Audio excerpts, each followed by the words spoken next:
Olá, eu sou a Lenore e você está no canal Diários Esquecidos.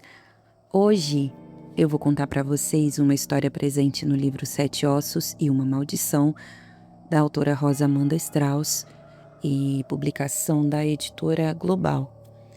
Mas antes de começar, como sempre, eu gostaria de pedir, por favor, para você se inscrever no meu canal, deixar um like, fazer um comentário e, se possível, indicar este vídeo /áudio para alguém que você pense que possa gostar desse tipo de conteúdo. Se você estiver me ouvindo nas plataformas de podcast, é só se inscrever no meu canal do YouTube, é bem rápido e você me ajudaria bastante. Bom, eu tô voltando, né, como sempre, depois de... Sempre que eu tenho um tempo eu volto, né, não ganho um centavo com o canal, então é complicado. Mas vamos lá. A primeira história é Devolva minha aliança. Pedro e Antônio foram criados na mesma rua, ao fim da qual havia um pequeno cemitério. Pequeno mesmo, assim como a cidade, que não passava de 1000 habitantes. Costumavam brincar por lá durante o dia, apesar das advertências das mães. Elas sabiam respeitar o Campo Santo e não gostavam nem um pouco de ver os meninos chegarem em casa carregando as flores que tinham surrupiado em um enterro. Eles nem ligavam. À luz do dia, o cemitério parecia mais um parquinho cheio de cruzes brancas. Volta e meia derrubavam uma enquanto brincavam de pique. À noite, no entanto, não se aventuravam por lá. Todo mundo sabia que as almas penadas acordavam quando os vivos iam dormir. Quer dizer, não se aventuravam enquanto ainda tinham uns 10, 11 anos. Assim que começaram a crescer um pouco mais, foi dando aquela vontade doida de experimentar coisas novas. E desafiar o medo é uma delas. Sentir até onde vai o próprio pavor.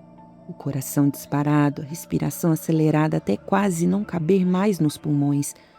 Os olhos arregalados, a ponto de pularem para fora, até dar uma vontade de rir e gritar ao mesmo tempo. Aos poucos, começaram a explorar o cemitério ao anoitecer.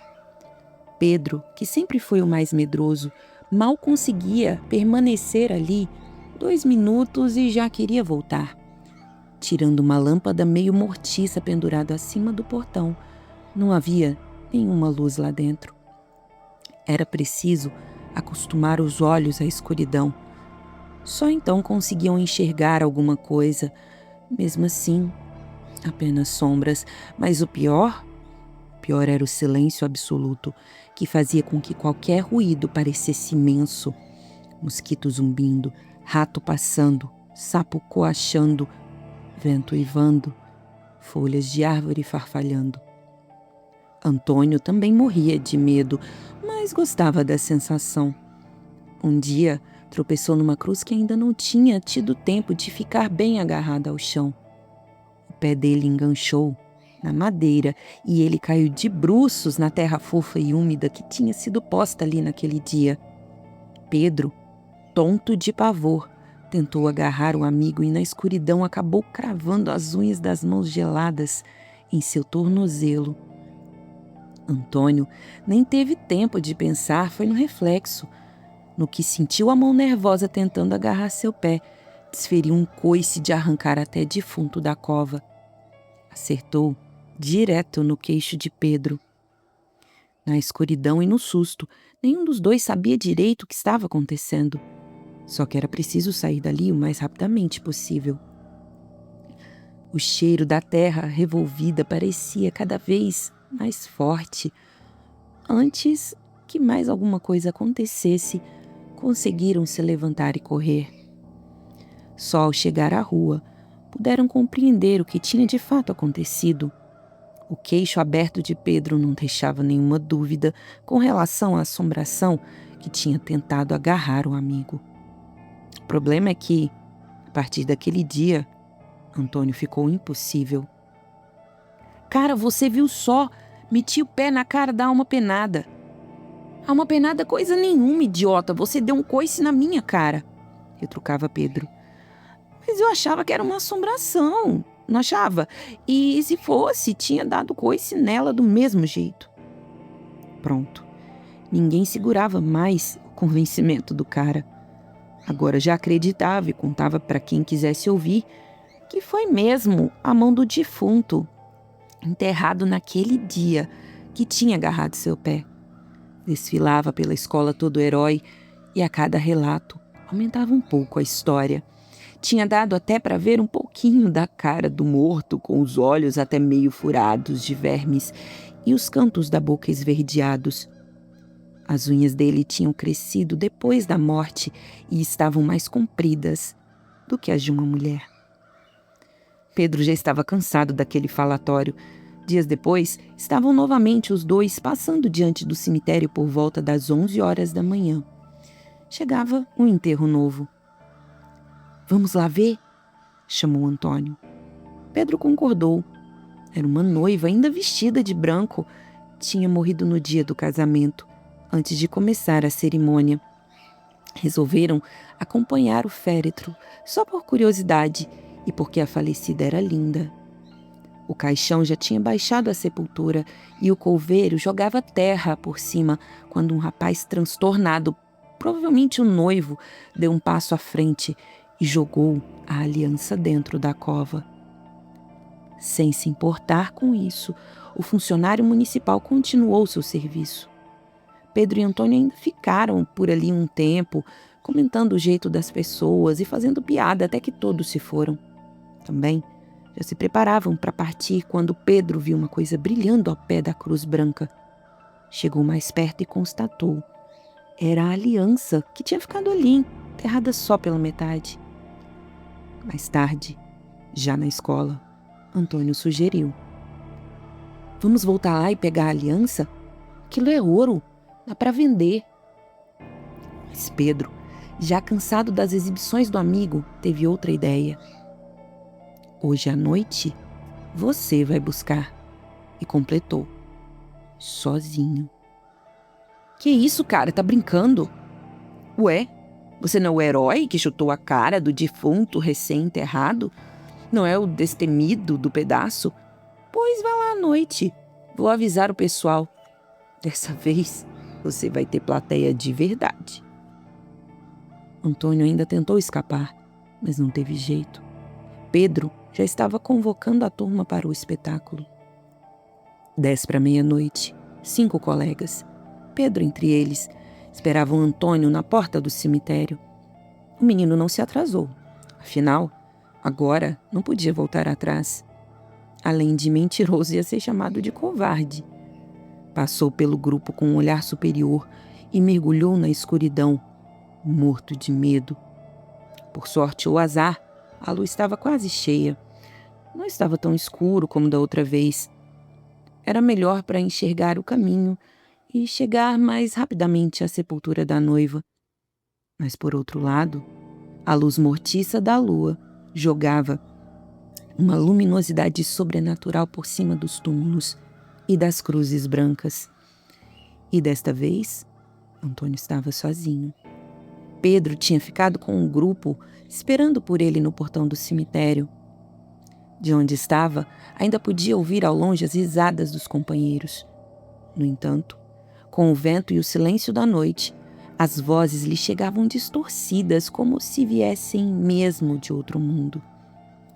Decidiu ser rápido e não desviar o pensamento do seu objetivo. Caminhou até a sepultura da noiva e logo viu o anel. Seria impossível não vê-lo, embora a luz da lua fosse pálida, a aliança brilhava como se refletisse o sol. Daria para encontrar o lugar guiado apenas pelo clarão. Sem nem pensar direito no que fazia, estendeu a mão e pegou a joia. O problema é que os meninos viam tudo de longe e Mariana, uma das meninas do grupo, resolveu fazer uma gracinha. Engrossou a voz e disse: "Antônio, me dá seu dedinho que eu vou pôr a aliança nele." Era uma piada, mas com a distância, o silêncio e o vento leve da noite, o som chegou distorcido aos ouvidos de Antônio. Parecia mesmo que a noiva defunta falava com ele. Todo o pavor que tinha controlado até aquele momento eclodiu como uma bomba de adrenalina. Só não berrou porque a garganta estava tão contraída que nenhum som sairia dali. Mas correu como se tivesse 1000 pernas e uma só mão, fechada com força sobre a prova de sua valentia. Chegou ofegante ao portão, olhou para o grupo e estendeu a mão para exibir a comprovação de sua coragem. Mas a mão estava vazia. Na correria, tinha perdido a aliança. No fim das contas, o passeio macabro terminou em risada. Antônio sabia que seria alvo de chacotas por algum tempo, mas nem se importava tanto assim. Só queria chegar em casa, dormir e esquecer. Segunda parte. No começo, não parecia tão difícil. Sua mão já dormia, mas tinha deixado um lanche sobre o fogão. Aos poucos, a sensação do leite morno descendo pela garganta foi reduzindo a velocidade das batidas de seu coração e o sono foi chegando. Teve a sensação de adormecer antes mesmo de botar a cabeça no travesseiro. Subitamente, acordou no meio da noite totalmente desperto. O quarto estava gelado, o que não era comum naquela época do ano. Não havia vento, a janela estava fechada.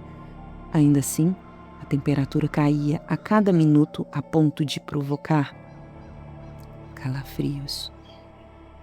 Então veio o medo, veio concentrado, como se todo o pavor das aventuras da noite lhe chegasse de uma só vez. Sentiu-se observado e fechou os olhos com força. Sabia o que veria se os abrisse. Tinha certeza. Era ela, a noiva.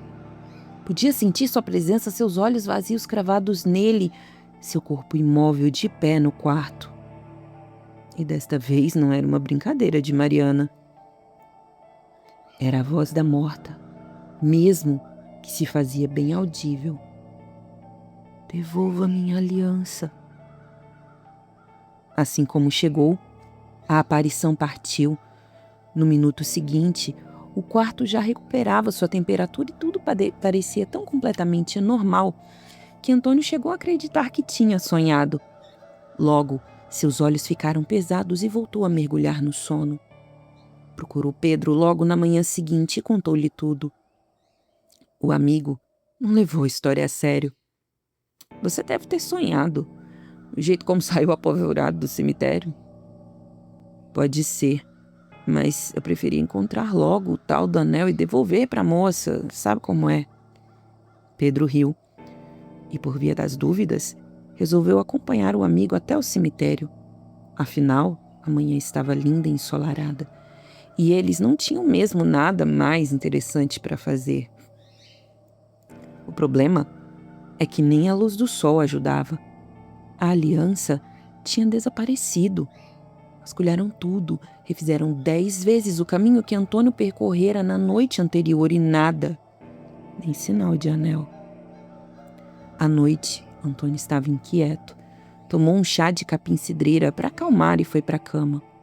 Assim como na noite anterior, dormiu rapidamente. Mas como na noite anterior, despertou antes da madrugada. O mesmo ar gelado em seu rosto, a mesma certeza de que havia uma presença em seu quarto, a mesma convicção de que era a noiva e a mesma voz. Devolva minha aliança. Na manhã seguinte, acordou exausto. Pedro notou o abatimento de seu amigo. Aconteceu de novo, cara. Não é possível. Dessa vez não foi sonho. Era a defunta mesmo. Os dois voltaram ao cemitério e novamente perderam o dia tentando encontrar a aliança. Impossível. Parecia que ela havia sido tragada pela terra. A aparição retornou por mais 4 noites seguidas, sempre igual. Os mesmos olhos vazios, a mesma boca que não se mexia enquanto falava, as mesmas mãos caídas ao longo do corpo. Finalmente, na sexta-feira à noite, a noiva disse: se você for até a minha cova amanhã à meia-noite e me pedir desculpas, Prometo que não volto nunca mais. Mas vá sozinho. Desta vez, Antônio a viu desaparecer lentamente enquanto o quarto retomava sua temperatura habitual e decidiu ir. Na noite seguinte, cumpriu o prometido, dirigiu-se sozinho ao cemitério, enfrentou a escuridão e o pavor e chegou ao local do encontro marcado. Realmente, pretendia pedir desculpas à noiva. Além disso, pensava em rezar também alguns Padres Nossos e Ave Marias como garantia. Mas, assim que se aproximou da sepultura, sentiu o já conhecido ar frio gelar sua espinha. Não teve coragem de olhar para trás. Sabia que ela estava ali e que não o deixaria fugir. Queria rezar, queria pedir desculpas, mas a garganta se apertava de tal modo que não permitia a passagem de som nenhum. Sufocava de pavor, queria falar e não podia, queria gritar e não podia, queria respirar, mas até isso era impossível. Então correu de olhos fechados para não ver o que sabia que estava ali. Correu tropeçando, enlouquecido, estendendo os braços para frente como se pudesse agarrar uma salvação. Correu sabendo que nunca mais conseguiria dormir. Subitamente sentiu que seu pé se prendia em alguma coisa e no momento seguinte seu rosto estava mergulhado num monte de terra, recém-revolvida. O cheiro da morte entrou profundamente nas suas narinas. Queria se levantar, mas o pavor o imobilizava. Dobrou os joelhos, tentando ficar de gatinhas, mas um puxão forte o derrubou novamente de bruços. Foi então que ouviu um baque surdo e sentiu uma dor terrível no dedo anular da mão esquerda. Em seguida, percebeu que a criatura tinha partido. Uma paz imensa tomava conta do ambiente. Os mortos dormiam seu sono infinito. E Antônio já conseguia se mover. Levantou-se devagar e olhou para a mão esquerda. Seu dedo tinha sido decepado. Embrulhou a mão ensanguentada na camisa e foi andando lentamente para casa. Pela primeira vez, em muitos dias, sentiu que dormira sem sobressalto. Deixou que sua mãe cuidasse do ferimento e lhe desse um copo de leite morno. Foi para a cama e logo adormeceu, exausto. No meio da noite, no entanto, seus olhos se abriram como se alguém tivesse ordenado que fosse assim. A mulher estava parada à sua frente. No entanto, agora, ela sorria. Um sorriso vazio, isolado do resto do rosto, que permanecia inexpressível. E desta vez, a mão esquerda não estava caída ao longo do corpo.